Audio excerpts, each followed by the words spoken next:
quais são os nossos objetivos aqui? Apesar de o assunto de gerenciamento de requisitos não ser algo novo, apesar de ser algo que já existe há bastante tempo e o principal fator de sucesso tem relação não necessariamente a ferramentas ou a tecnologia, mas ao desenvolvimento de habilidades, ainda hoje a gente vê problemas sérios de projetos que advêm do desenvolvimento ou do gerenciamento de requisitos. Então, o PMI já há alguns anos ele tem atuado no sentido de não só destacar essa importância do desenvolvimento, da gestão de requisitos, mas também de fornecer orientação sobre como melhorar essas práticas. Então, esse trabalho do dia de hoje, essa apresentação do dia de hoje, tem como principal objetivo apresentar o guia prático para gerenciamento de requisitos do PMI. A ideia é que com ele você tenha uma maior facilidade em se destacar no desenvolvimento e no gerenciamento de requisitos. Ele posiciona o assunto em termos de um campo mais amplo, que é a análise de negócio, e também como uma competência crítica para o gerenciamento de projetos, programas, portfólio.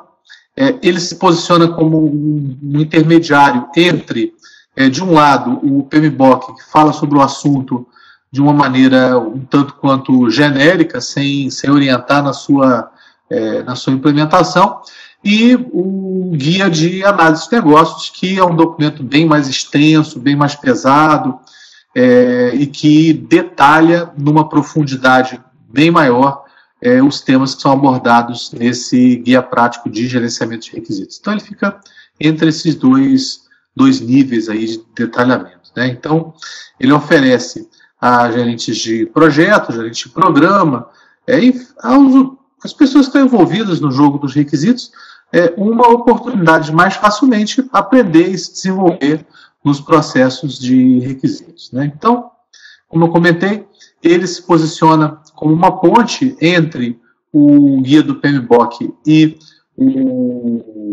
a análise de negócio para práticos, né? Ele se posiciona entre esses dois, e quando eu falo que se posiciona entre esses dois, é que no guia de análise de negócio, você tem detalhando as técnicas, detalhando, inclusive, notação, é um nível bem mais detalhado que o que a gente encontra no documento que a gente está discutindo hoje. Você deve estar se perguntando, então, por que ter esse documento, né? O PMBOK é um compêndio de 700 páginas, né? Extremamente amplo e se nós formos entrar no detalhe dentro de cada assunto que é tratado no PMBOK, não haveria espaço para isso e não é o propósito dele isso. Então, o guia de análise de negócio, ele acaba explorando num detalhe bem mais amplo o tema da análise de negócio, que é maior que o desenvolvimento e a gerência de requisitos, mas que o contém. E, nesse sentido, ele vai no sentido oposto, né? Ele, ainda que seja mais amplo que o guia que a gente está discutindo hoje, ele entra em instruções sobre como realizar determinadas tarefas no nível de procedimento, vamos dizer assim. Então, a ideia do PMI com esse guia é você ter uma visão específica do gerenciamento de requisitos, sem abordar os temas que são externos a ele, mas que relevantes para a análise de negócio, e te orientar sobre como, a partir dele, buscar informações complementares sobre as técnicas e os assuntos que ele explora, né? Então, a ideia é que ele seja independente de alguma metodologia em particular.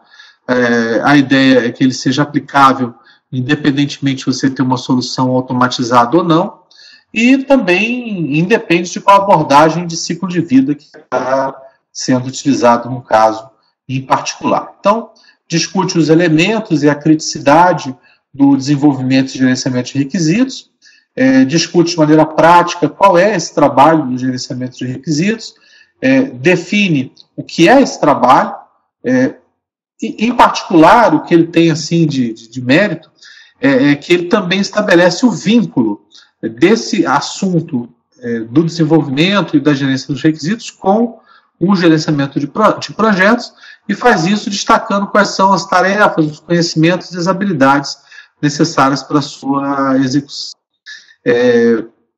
Pode parecer um pouco redundante, mas diante do volume de problemas que a gente tem no que tange ao tema requisitos, nunca é demais discutir por que esse trabalho é importante.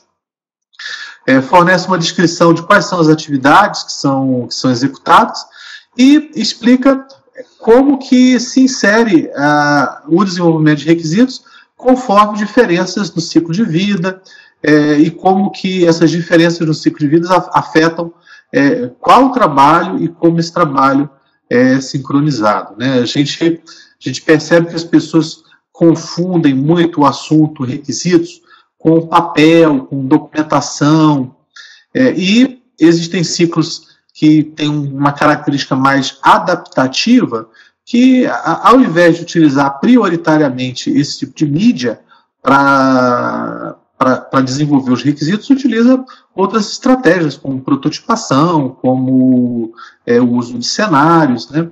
Então, eu acho que uma coisa importante da gente falar aqui, quando a gente fala de requisito, a gente não está se limitando a uma folha de papel, aquela coisa de um burocrata, ou pior ainda, o troll dos templates, né? Aquele sujeito que a principal função dele é pegar um modelo de documento e ficar replicando o conteúdo daquele documento sem agregar conteúdo, sem agregar decisões que são tomadas para a gente construir a nossa solução. Não.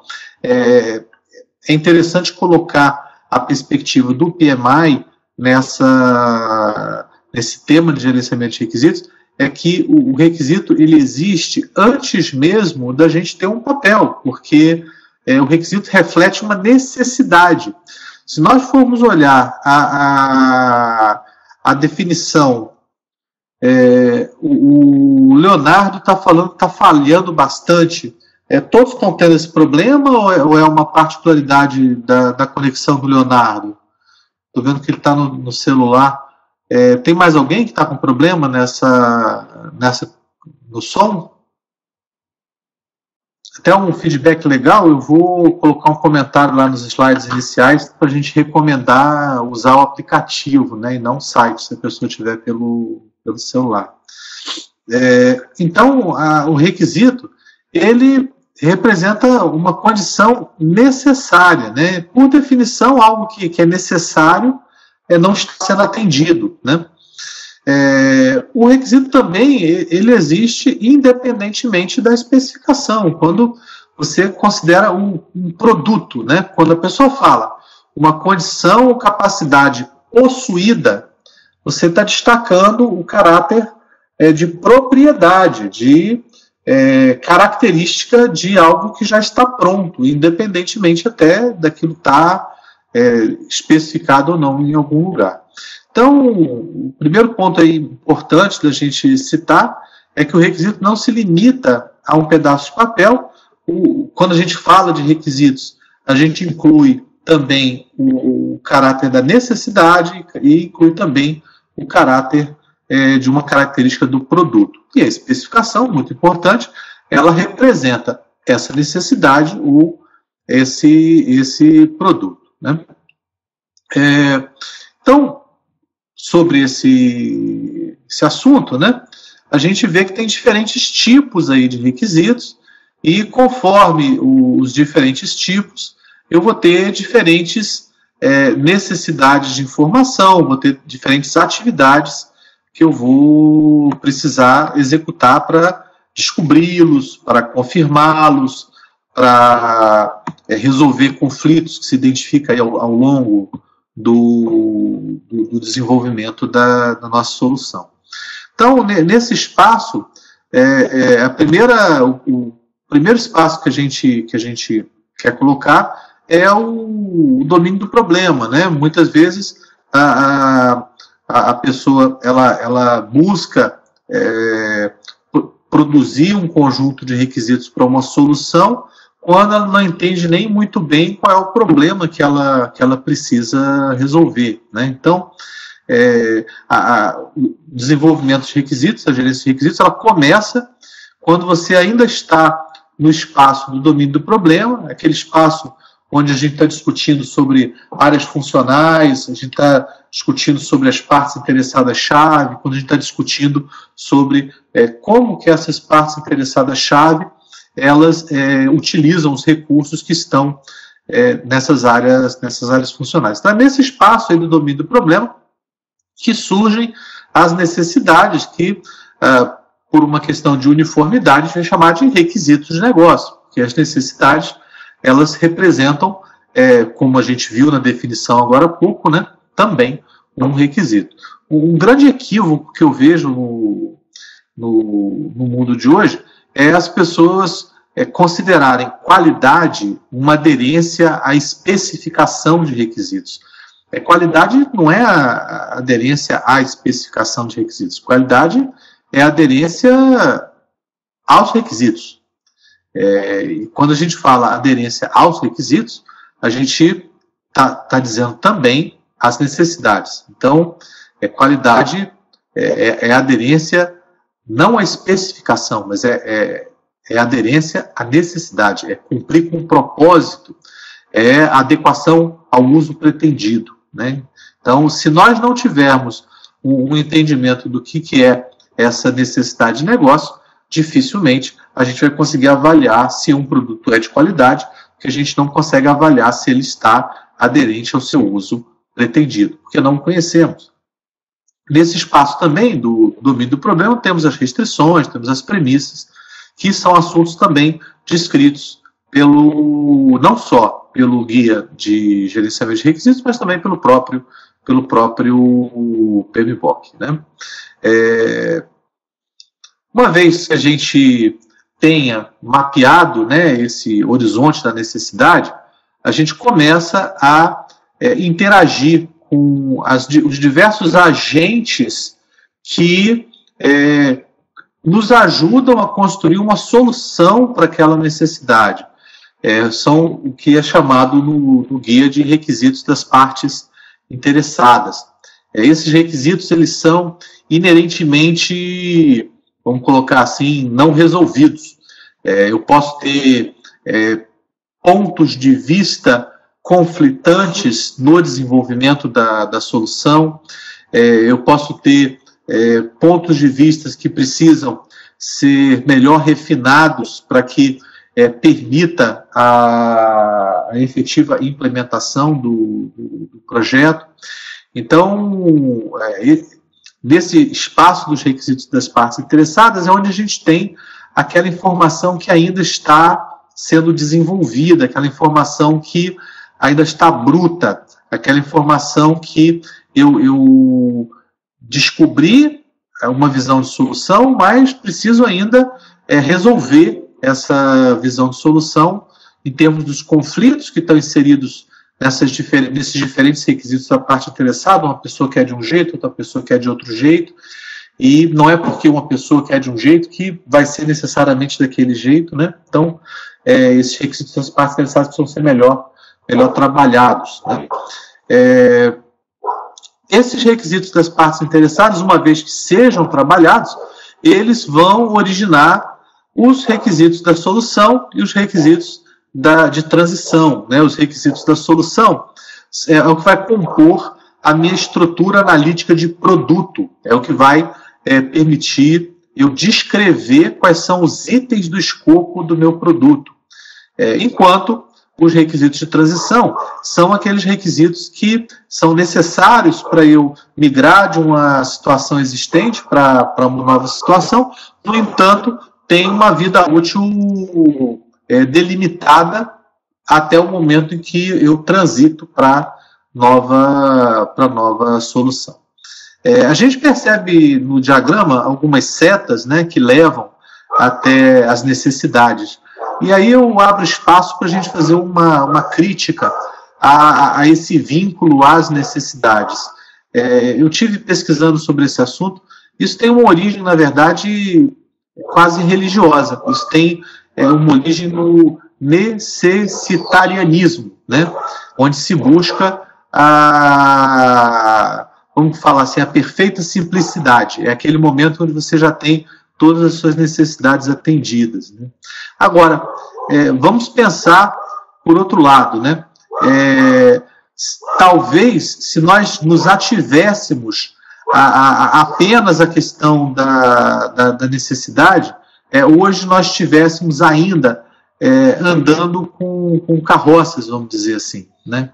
Então, uma crítica que eu faço a essa abordagem que é apresentada pelo PMBOK, né? E não só pelo PMBOK, várias outras referências. Isso tem origem na administração por objetivos, algo por volta da década de 60, que é algo que já tem algum tempo, e você acaba limitando a sua solução a apenas aquelas necessidades que você conseguiu identificar, né? E nem sempre você consegue inovar se atendo apenas às necessidades que você já identifica, né? Deixa eu tentar dizer de outra forma. Hoje eu não consigo me imaginar sem o meu celular, né? Para mim ele é um companheiro do meu dia a dia de uma forma muito próxima. É a coisa mais próxima que eu tenho de mim é o meu celular. Antes de eu ter contato com um iPhone, eu não tinha essa necessidade. Eu só fui descobrir que eu tinha essa necessidade depois que eu experimentei aquilo, né? Então, coloco esse comentário como um contraponto a essa visão necessitariana, né? Onde você tem que estabelecer esses vínculos a essas necessidades que muitas vezes você nem sabe que tem ainda, vamos dizer assim. No entanto, ainda que eu tenha feito essa crítica, eu vejo que é importantíssimo a gente manter uma disciplina com relação a isso, porque os recursos são escassos, e se a gente não consegue atender nem as necessidades que eu já conheço, né, quanto mais atender as necessidades que eu nem cheguei a visualizar ainda, né? Então, essas setas representam esses vínculos que se busca estabelecer entre os requisitos ao longo do seu processo de desenvolvimento, né, do seu refinamento de informação. A gente coloca no diagrama os cubos, tanto nos requisitos da solução quanto dos requisitos da transição. De certa forma, essa separação, solução, transição, é um preciosismo, né? É um preciosismo necessário, porque é muito comum se colocar tanta ênfase nos requisitos da solução que se negligencia esses requisitos da transição. E esses cubos, eles representam aspectos dos requisitos de qualidade, aspectos dos requisitos de projeto e aspectos dos requisitos de produto. No que se refere aos requisitos de qualidade e de projeto, esses são abordados por outras áreas dentro do PMBOK que não o gerenciamento de escopo, né? Então, está além do gerenciamento de requisitos, abordar esses requisitos de qualidade, esses requisitos de projeto e de programa. Então, exemplos desse tipo de requisito aí é usar determinada metodologia, antes de eu fazer uma compra, eu tenho que ter uma aprovação do departamento de compras. Então, são assuntos que estão em outra esfera, que não a esfera do gerenciamento e do desenvolvimento dos requisitos. Já os requisitos do produto, que vão compor lá a nossa estrutura analítica de produto, são subdivididos em dois tipos. Eu tenho os requisitos funcionais e os requisitos não funcionais. Requisitos funcionais são aqueles que estão associados especificamente a uma determinada característica do produto, enquanto os requisitos não funcionais, em geral, são requisitos que não se limitam a itens no escopo, são requisitos que abrangem vários itens no escopo, e, no fundo, eles representam restrições, né?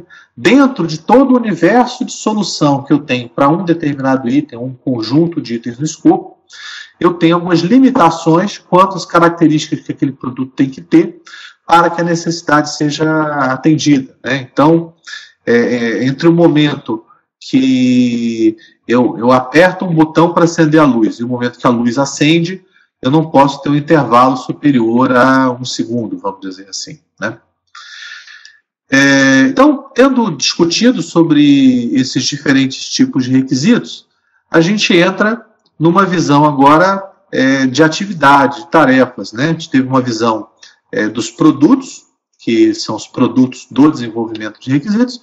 Agora a gente vai ter uma visão das atividades desse processo de gerenciamento e desenvolvimento dos requisitos. Esse diagrama aqui, ele coloca dois âmbitos. Eu tenho um âmbito do programa e um âmbito do projeto. Nesses âmbitos anteriores ao do projeto, onde eu avalio a minha necessidade, quando eu estou organizando meu portfólio, quando eu estou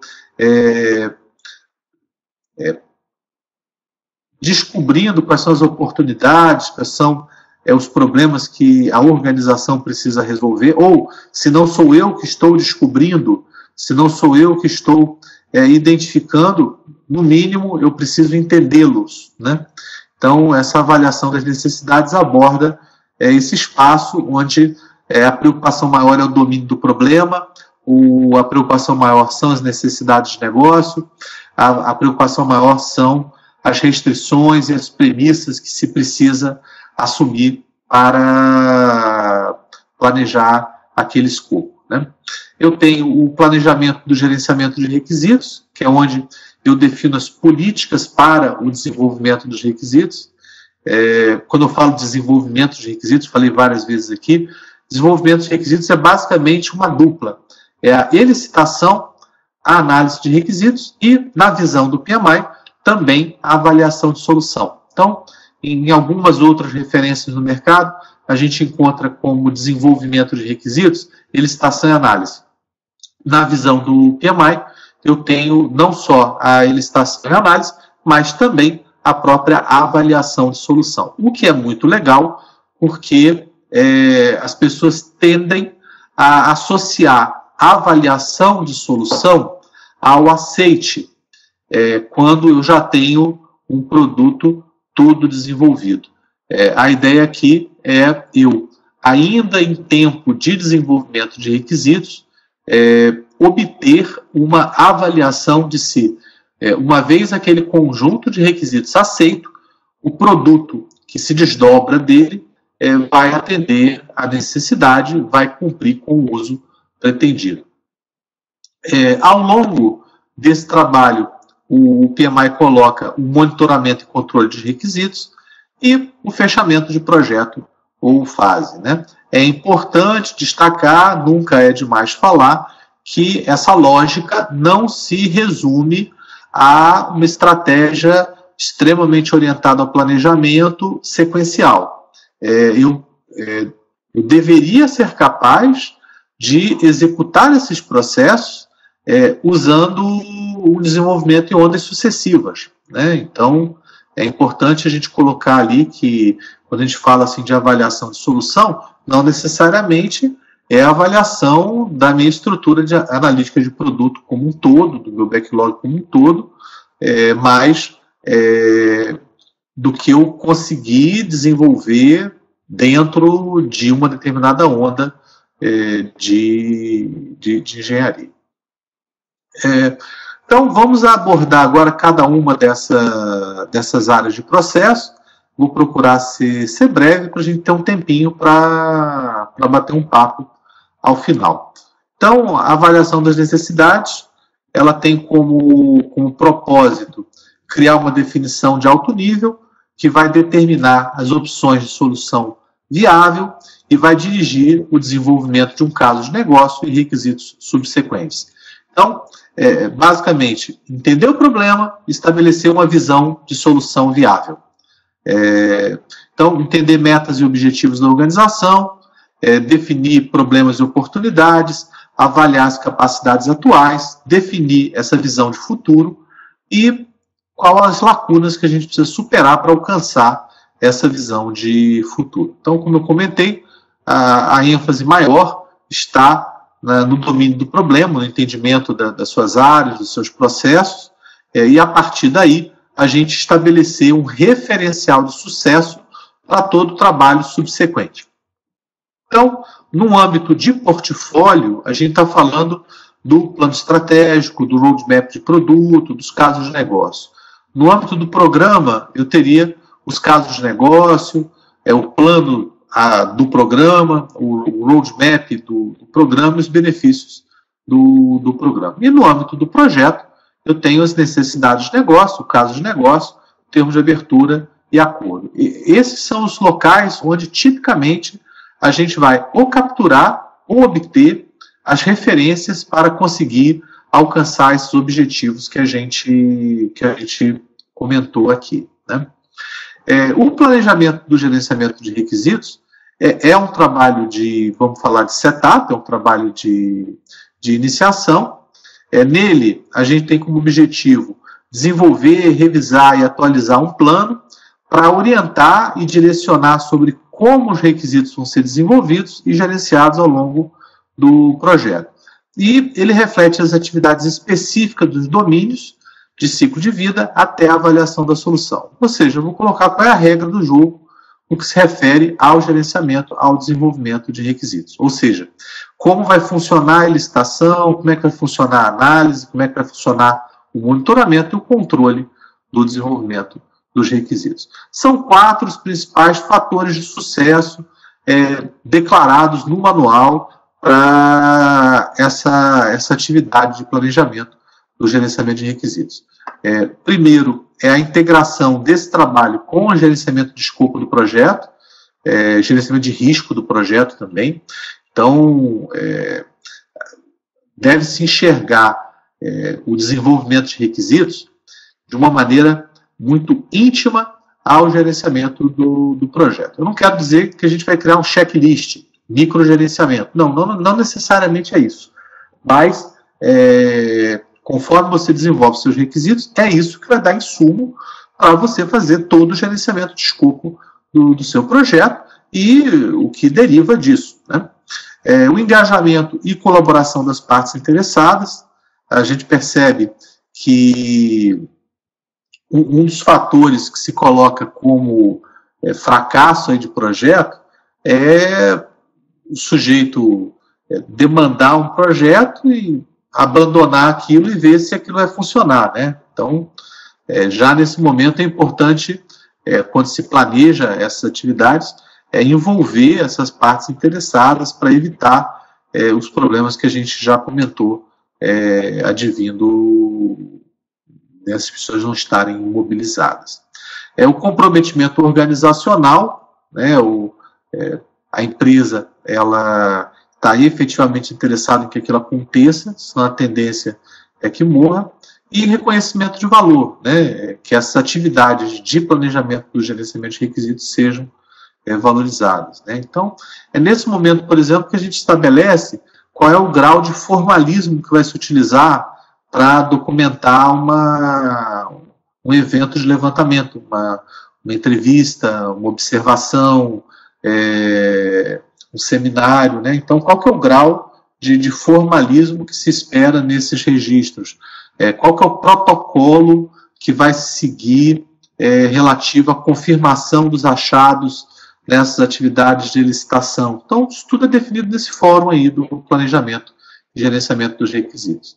E para que isso seja bem sucedido, é importante a gente identificar quem são esses elementos aí que podem ou nos ajudar ou nos atrapalhar se não estiverem sendo ouvidos e participando aí desse plano de gerenciamento. Então, o manual cita um grupo aí de candidatos que é quem se beneficia do resultado do projeto, quem articula esses benefícios, quem vai ser responsável por pagar por aquilo, quem é responsável pelo custeio daquilo, quem vai dar suporte, quem vai usar essa solução, quem implementa a solução, quem define o produto, o serviço ou resultado, quem se responsabiliza pelos resultados do projeto e quem patrocina o projeto. Então, são alguns candidatos aí que a gente buscaria identificar e engajar para que nós estabelecemos as regras do jogo, né? Quais são as regras para fazer as demais atividades.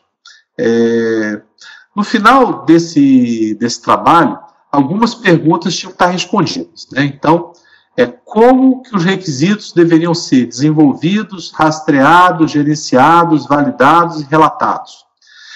Quais são os papéis e responsabilidades de quem estiver fazendo levantamento, quem estiver fazendo análise dos requisitos? Qual é o processo para autorização e tomada de decisão, né? Como que os requisitos vão ser priorizados, aprovados e mantidos? Qual vai ser o critério de aceitação para esses requisitos, né? Como é que eu vou avaliar a solução? Como as métricas de produto são usadas e o racional para sua utilização. Então, quando a gente fala métricas de produto, a gente está falando, eu como sou uma pessoa da área de software, a primeira coisa que vem na minha cabeça são pontos de função, né? Mas se a gente pensar em termos da construção de uma estrada, a gente poderia estar falando de quilômetros pavimentados. Como que a gente representa esse produto em termos de unidades, né? É exatamente nesse ponto do plano de gerenciamento que isso deve ser estabelecido. Hoje, na área de software, a gente vê uma situação em que esse planejamento de gerenciamento de requisitos é bastante importante na adoção de métodos ágeis, né? Eu percebo que tem muitas organizações, pessoas que veem no desenvolvimento ágil vamos colocar assim, seja o que Deus quiser, né? Uma falta de comprometimento com a eficiência operacional.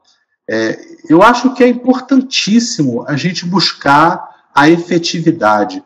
Eu acho que é importantíssimo a gente buscar entregar produtos que estejam alinhados à necessidade de negócio. Agora, porque isso é importante, isso não implica que eu deva desconsiderar a questão da eficiência operacional, né? Então, eu vejo que, quando a gente fala assim de métricas de produto, quando se definem essas métricas de produto no âmbito do plano de gerenciamento de requisitos, tem que se fazer exatamente essa pergunta, né? O que representa para mim uma unidade de produto? O que representa para mim retrabalho? Esse é um assunto que eu acho que isso por si só daria já um outro webinar para a gente tratar desse tema. Próximo item aqui é a estrutura de rastreabilidade, a sua implementação. Eu vejo que você ter rastreabilidade de requisitos dissociado de uma ferramenta de suporte é algo ilusório. Você dificilmente consegue manter ao longo de todo o projeto essa questão da rastreabilidade simplesmente trabalhando com planilhas Excel. Então, aqui também, nesse planejamento de gerenciamento de requisitos, que a gente tem que decidir como operacionalizar essa rastreabilidade de maneira simples e, eu diria, automática, para não criar uma sobrecarga de trabalho adicional aí ao trabalho de gestão dos requisitos. E, por fim, como é que os requisitos vão ser documentados e comunicados às partes interessadas. A gente entra, então, agora no desenvolvimento dos requisitos, que é a elicitação dos requisitos. Eu gosto de fazer um paralelo da elicitação de requisitos com esses vários seriados que a gente assiste por aí, né? Era o House, agora tem esse The Good Doctor, ou então, quem gosta de seriado de advogado, né? Aquele The Good Wife, tem a Kalinda, né? Que é a investigadora lá do escritório do Lockhart, Sherlock Holmes. Então, a elicitação, ela tem esse nome. Eu, por muito tempo, eu tive dificuldade de digerir esse nome, porque, para mim, licitação, para mim, é uma forma de contratação, né? Quando a gente escuta elicitação, na verdade é um anglicanismo, né? Em inglês, existe um termo que é provocar. Eu quero provocar alguém a fazer alguma coisa. Então, provocar uma resposta por parte de alguém. Então, existe a palavra elicit em inglês, né? Em português não tem esse termo. Então, eu acabei convivendo com isso, porque todo mundo usa, né? E eu tenho que usar também. E, ademais, tem esse valor de diferenciar um trabalho assim que parece uma coisa um tanto quanto passiva, que é um levantamento, coleta, né? Quando você fala de levantamento, a coisa estava lá no chão, você pegou e levantou, né? Quando a gente fala assim de coleta, a mesma coisa. Então, acho que o termo elicitação, ele tem um valor de dizer, olha, não se refere apenas a você de maneira passiva, tá recuperando aquela informação, mas sim você agir de maneira investigativa, provocativa, para você descobrir o não dito, né? Porque quando você precisa desenvolver uma solução a partir das necessidades, o teu cliente, ele realmente talvez não saiba o que ele queira, né? No nosso curso de requisitos, a gente usa o exemplo do Ford Model T, que na época do Ford Model T, a grande preocupação dos urbanistas era a quantidade de bosta que você tinha nas cidades. Você pegava uma cidade como Nova York, você imagina a quantidade de bosta de cavalo que não tinha numa cidade como aquela, né? Então, a solução que você poderia ver é colocar uma fralda no cavalo, colocar um coletor de bosta do cavalo, e uma solução para aquilo foi o carro, né? Hoje a gente vive um problema já diferente, né? O carro, ainda que não defeque como os cavalos, né? Solta aquela fumaça, solta aquilo, daqui a pouco a gente caminha para os carros elétricos, ou quem sabe, teletransporte, né? Então, a ideia da licitação é a gente ajudar o nosso cliente a descobrir essa solução. Então, consiste da gente escolher e executar atividades para identificar e entender tudo que a gente já discutiu, os domínios, as necessidades, os requisitos das partes interessadas e por aí vai. Normalmente, os registros da licitação são registros ainda sem estrutura, são registros que permitem que se inicie o trabalho de análise. No entanto, eles incluem como parte das suas conclusões informações que estão incompletas, informações que estão incorretas, e você vai detectar quando estiver fazendo o trabalho de análise. Exemplos típicos de registros de licitação são os registros de workshop, gravações de áudio, respostas de questionário, gravações de vídeo, e assim sucessivamente. Então, o fator crítico de sucesso para a licitação é a preparação. Eu vejo que muitas vezes profissionais vão realizar atividades de licitação quando eles estão no táxi, se deslocando da empresa para o cliente. E aí, nesse deslocamento, é quando eles se preparam para fazer aquela entrevista, fazer aquele levantamento. E aí, ele chega para o cliente e pergunta o que você quer. Aí o cliente olha para ele, eu quero, sei lá o que eu quero, né?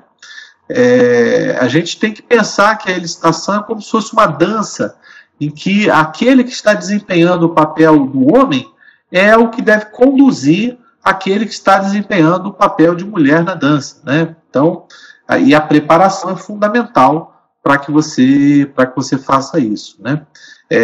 Eu vejo que muitas vezes a gente tem dificuldade de obter o engajamento das partes interessadas, porque essas pessoas já estão cansadas de conversar com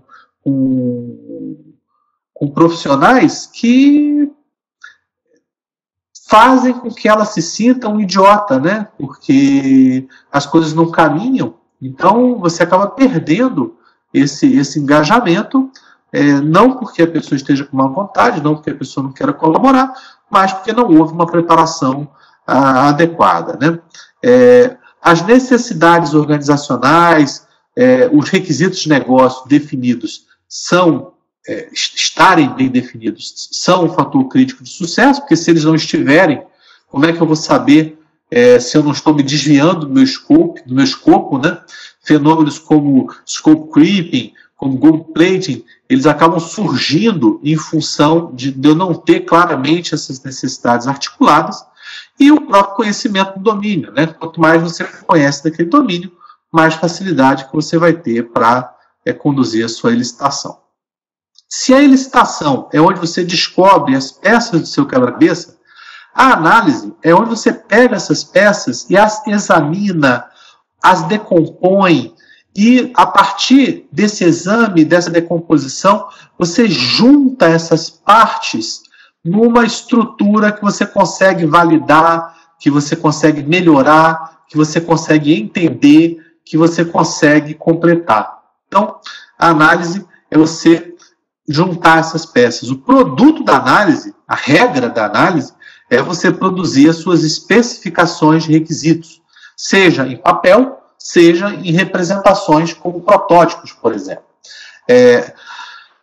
O resultado da análise é a estrutura que você vai dar para os requisitos, que uma vez que você tem essa estrutura, você os consegue validar e comunicar. Veja, esse é o produto via de regra.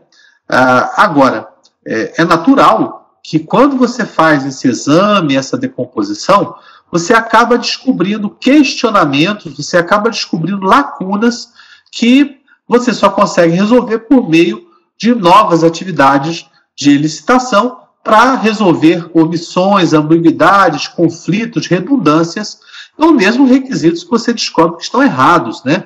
Que a pessoa solicitou, a parte interessada solicitou aquela característica para a sua solução, mas, no entanto, aquilo não contribui, ou pelo menos você não consegue descobrir qual é o vínculo daquela característica com a necessidade que se procura resolver, né? Então, na análise, a gente vai buscar documentar, organizar, modelar, verificar e priorizar os requisitos.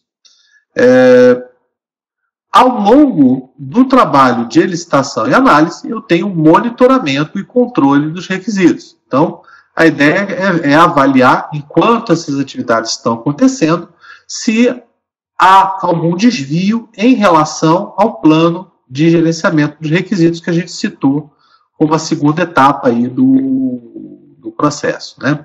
Então, a ideia o objetivo é avaliar impactos no projeto e produto, na medida em que novos requisitos são identificados, gerenciar a linha de base dos requisitos, né, fazer o gerenciamento de configuração aí desses requisitos. No contexto do processo de requisitos, esse monitoramento também é aquele que aprova e gerencia mudanças.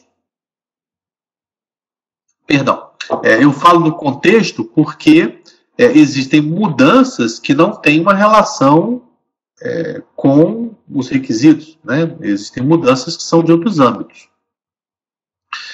Então, aprovar e gerenciar mudanças, atualizar a rastreabilidade na medida em que essas mudanças são aprovadas e, como eu comentei, é distinto do ciclo de vida do projeto, né? É uma mudança no âmbito dos requisitos. Ajudar no controle do escopo do projeto e do produto, matriz de rastreabilidade, os atributos, e comunicar a situação observando os métodos definidos e aprovados, né? Então, se a gente fosse enxergar esse monitoramento e controle dos requisitos, eu teria uma estrutura como essa. Eu tenho, em termos de iniciação, o planejamento para que esse monitoramento aconteça, né? E, ao longo dos ciclos, se for um desenvolvimento em ordens sucessivas, eu tenho a rastreabilidade dos requisitos, eu tenho a aprovação e comunicação dos requisitos, eu tenho o trabalho de colocar numa linha de base, o seu monitoramento, e conforme isso vai sendo mudado, isso vai sendo documentado e comunicado. Então, a ideia é ter uma visão aqui mais dinâmica dessa atividade de monitoramento. A avaliação de solução é para a gente ver se funcionou, é para a gente avaliar se, ou melhor, se funciona ou não, se vai funcionar. Então, a ideia é que a gente avalie se a especificação da solução que nós desenhamos, ela, uma vez entregue, ela vai atender a necessidade que motivou o seu desenvolvimento. No que se refere a software, eu vejo uma confusão muito grande entre a questão da experiência de uso, do desenho da interface com o usuário e os requisitos da solução.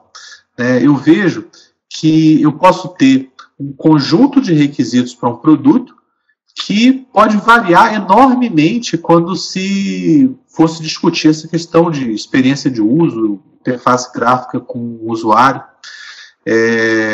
E aí o que eu vejo muitas pessoas do mercado fazendo? Por que eu não consigo capturar na forma de requisitos a experiência de uso, porque de fato a experiência de uso só consigo avaliar experimentando, né? Logo eu não vou ter nenhum trabalho com requisitos, porque eu só consigo fazer as coisas experimentando. É como se, porque eu tenho um caso numa extrema direita, eu vou caminhar para a extrema esquerda, né?